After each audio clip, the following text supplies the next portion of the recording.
कभी ऐसे साम्राज्य के बारे में सोचा है जो एक ही सिक्के के दो बिल्कुल अलग पहलू जैसा हो? मतलब एक तरफ तो वो वैदिक यज्ञों की आग जला रहे थे और दूसरी ही तरफ बौद्ध शांति के सबसे बड़े संरक्षक भी वही थे। बड़ा अजीब लगता है ना? तो चलिए आज दक्कन के इसी अनोखे साम्राज्य सातवाहनों की कहानी में गोता लगाते हैं। पूरी सातवाहन कहानी सच पूछिए तो इसी एक सवाल के इर्द गिर्द घूमती है।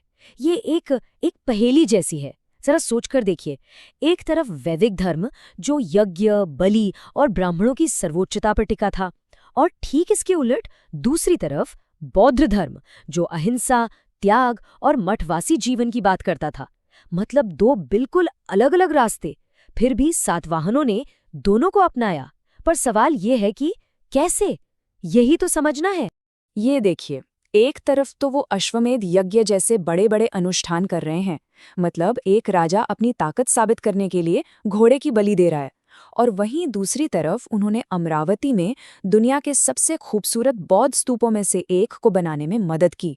ये तो कला और आस्था के दो बिल्कुल अलग अलग संसार थे, और सातवाहन ठीक दोनों के बीच में खड़े थे। तो इस पहेली को सुलझाने के लिए हमें उनकी पूरी कहानी देखनी होगी। उनका उदय कैसे हुआ, उनके सबसे शक्तिशाली शासक कौन थे, उनकी कला कैसी थी, और आखिर में उन्होंने हमारे लिए क्या विरासत छोड़ी। तो आखिर ये कहानी शुरू कहाँ से होती है? देखिए, जब उत्तर भारत में महान मौर्य साम्राज्य कमजोर पड़ रहा था, तो पूरे देश में एक तरह का पावर वैक्यूम, एक राजनीतिक खालीपन सा बन गया था। और बस इसी मौके का फायदा उठाकर दक्कन के पठार पर एक नई शक्ति ने जन्म लिया, सातवाहन। और हाँ, ये कोई छोटा मोटा राज नहीं था। इन्होंने लगभग 450 साल 450 ईयर्स तक राज किया। जरा अंदाजा लगाइए, एक विशाल साम्राज्य जो आज के महाराष्ट्र से लेकर आंध्र प्रदेश और कर्नाटक तक फैला हुआ था। और इनकी राजधानी थी प्रतिष्ठान, जिसे आज हम सब पैठण के नाम से जानते हैं। अब जो सबसे दिलचस्प बात है वो ये कि उनके शुरुआती विश्वासों के बारे में सबसे मजबूत सबूत किसी महान राजा से नहीं मिला, बल्कि किसी और से। कोई अंदाजा? ये थी एक रानी। ये शब्द पहली सदी ईसा पूर्व के नानाघाट शिलालेख के हैं। ये सिर्फ पत्थर पर लिखे शब्द नहीं हैं, बल्कि उस जमाने की आस्था का एक पावरफुल ऐलान है। पर असली बात तो ये है कि इसे बनवाया किसने था? इसे बनवाया था रानी नागनिका ने, राजा सातकर्णी प्रथम की पत्नी। जरा सोचिए, उस दौर में जब राजनीति पर पूरी तरह से मर्दों का कब्जा था, तब एक रानी का इतना बड़ा धार्मिक और राजनीतिक शिलालेख बनवाना सच में एक बहुत बड़ी बात थी। इससे पता चलता है कि सातवाहन समाज में औरतों का रुतबा कितना ऊंचा था। तो ये शिलालेख एकदम साफ कर देता है कि शुरुआती सातवाहन पक्के वैदिक धर्म को मानने वाले थे। लेकिन कहानी में असली ट्विस्ट तो अभी बाकी था। चलिए अब चलते हैं उनके सबसे महान शासक के दौर में। देखिए, हर बड़े साम्राज्य की कहानी में एक ऐसा हीरो आता है जो उसकी किस्मत ही पलट देता है। सातवाहनों के लिए वो हीरो थे महान गौतमीपुत्र सातकर्णी, वो शासक जिसने अपने साम्राज्य का खोया हुआ गौरव वापस दिलाया। शकों का विनाशक, सातवाहन वंश के गौरव को फिर से स्थापित करने वाला। ये दमदार शब्द किसी दरबारी कवि के नहीं हैं, बल्कि ये शब्द हैं उनकी माँ गौतमी बालश्री के, जो एक शिलालेख में मिलते हैं।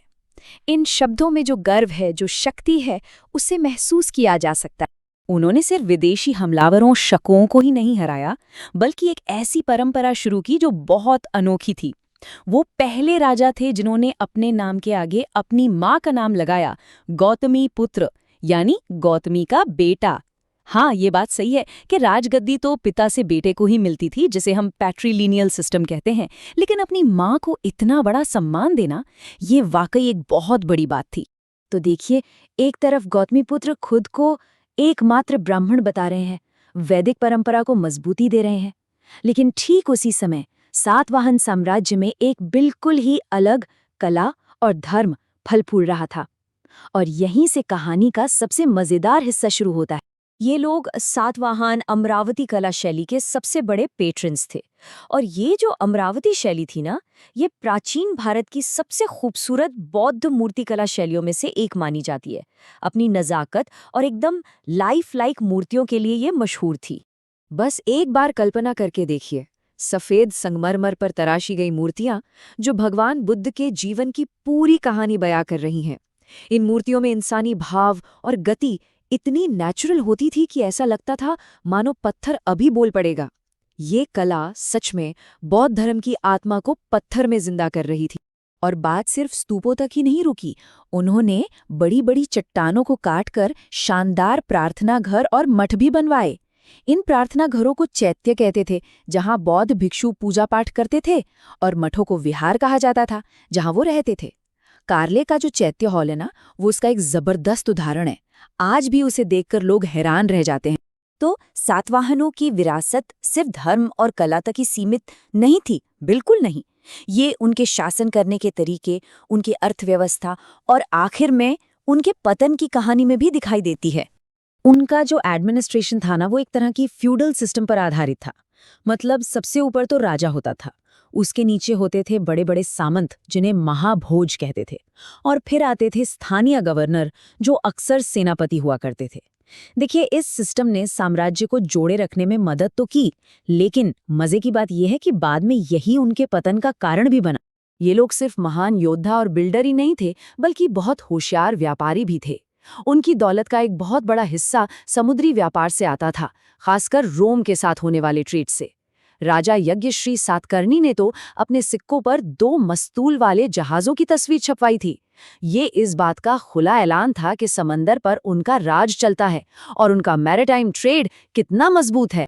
लेकिन जैसा कि होता है, कोई भी साम्राज्य हमेशा के लिए नहीं रहता। तीसरी सदी आते आते वही सामंत और गवर्नर जो कभी साम्राज्य की रीढ़ की हड्डी हुआ करते थे, वो खुद इतने ताकतवर हो गए कि उन्होंने अपनी आज़ादी का ऐलान कर दिया। धीरे धीरे साम्राज्य कमजोर पड़ गया और उसकी राख से कई नए छोटे छोटे राजवंशों ने जन्म लिया।